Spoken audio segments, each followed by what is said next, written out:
দুই বোনকে দেখে না জানি কত ছেলে পানি বের করেছে। সবগুলো মুতের জায়গায় গুতে দেওয়ার ধান্দা।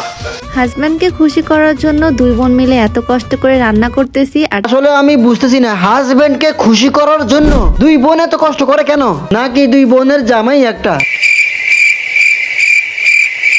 আমি বুঝতেছি না মুস্তারিন আপু কি তোমার চাহিদা মিটাতে পারে না, তাই এখন শালি। আমি জানি সব সমস্যা নেই, ইসলামে তো 4টা বিয়ে করাই যায়। তুমি আমাকে অনেক ভালোবাসো তাই না, আমার জন্য কত কিছু করো, রান্না বান্না করো তাই না। এসব অঙ্গি ভঙ্গি না করে শালিকেও বিয়ে করে ফেলো, তখন হবে দুই বোন সতীন। বউ ব্যবসা খুব ভালো জমবে। বউ না শালি? অবভিয়াসলি শালি।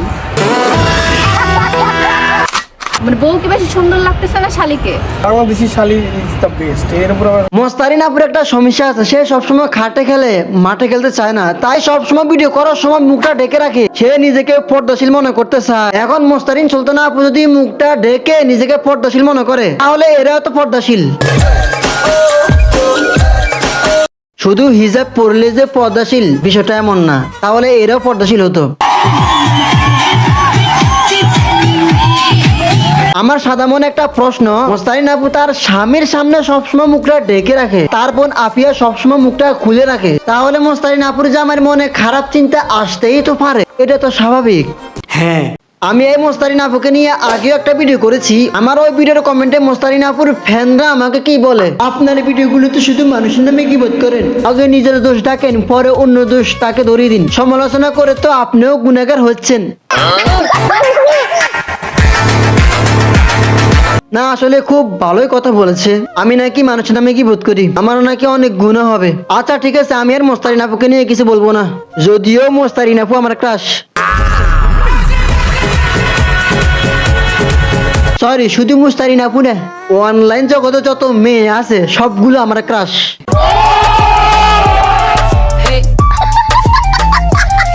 এই শালার জন্য মুস্তারিন আপুকে খেতে পারিনি, সে খেয়ে দিল।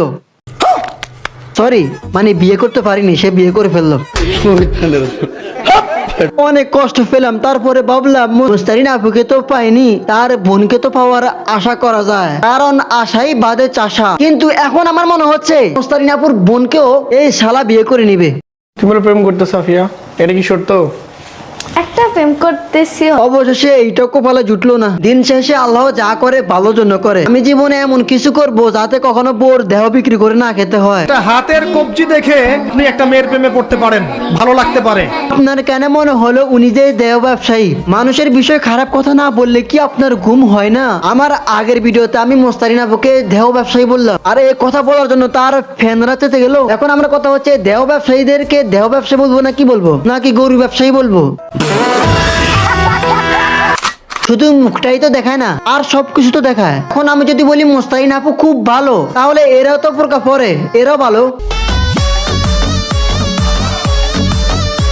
এদের মধ্যে মোস্তারিন আপুর পার্থক্যটা হচ্ছে দুইটোই রাস্তার পাশে খাবার। আমি এত ফেস মেরে কথা বলতে চাই না, আমি সোজা কথাই বলি। তোমরা সবাই বলো মোস্তারিন আপু ইসলাম অনুযায়ী চলে, আরে বোকা তোদেরকেই বলি। আমি স্ত্রী যখন একসাথে ভিডিও করে তখন তাদেরকে কি বলা হয়? কাপল ব্লগার। আর ইসলাম কি বলে? যখন কোনো স্বামী স্ত্রী তাদের দৈনন্দিন জীবনের কোনো কিছু ভিডিও ধারণ করে সোশ্যাল মিডিয়াতে আপলোড করে, তখন তাদেরকে ইসলামের দায়ুস বলা হয়। আর এই দায়ুস কখনো জান্নাতে যাবে না।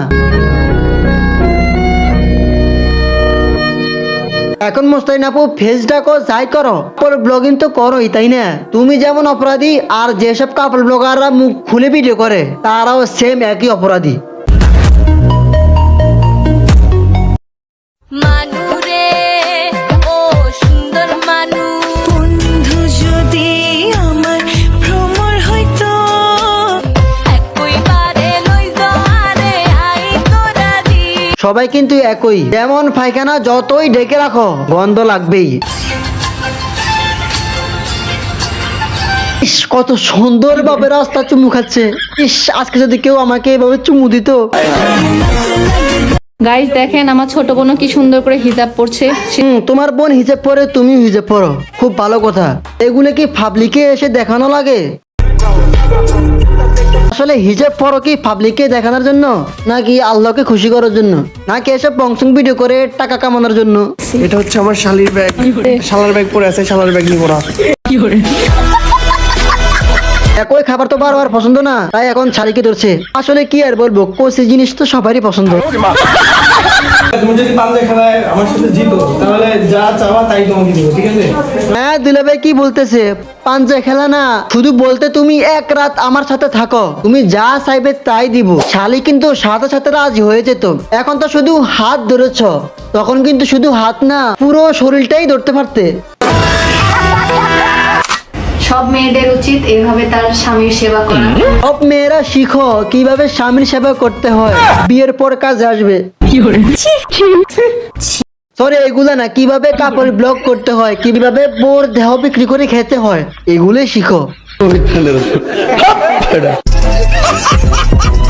সেটাই তো, বিয়ে কি এমনি করছি নাকি? আপুরা 2টার পর কি করেন, ওগুলো যদি ভিডিও করে আমাদেরকে দেখিয়ে দিতেন তাহলে কিন্তু খুব ভালো হতো, বিয়ের পরে কাজে আসতো।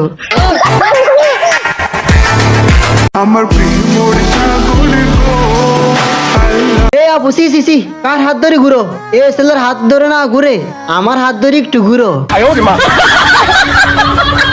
তো ফাইনালি সেন্ট মার্টিনে এসে হাজব্যান্ডকে বাইক গিফট করলাম, যেটা এত ভালোবাসা কিভাবে, আমি তো অবাক। তুমি বলে প্রেম করতে সাফিয়া?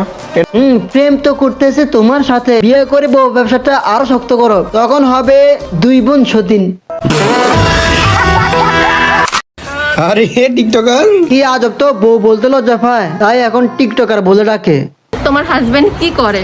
আমার হাজব্যান্ড আমাকে ভালোবাসে। ভুল বলেছো, তোমার হাজবেন্ড তো তোমার দেহ ব্যবসা করেই খা, আর কাজই তো হচ্ছে এইটা, কাপল ব্লগার। ঘর জামাই নিয়ে থাকবো না, থাকলেও আমাদের কোনো সমস্যা নেই।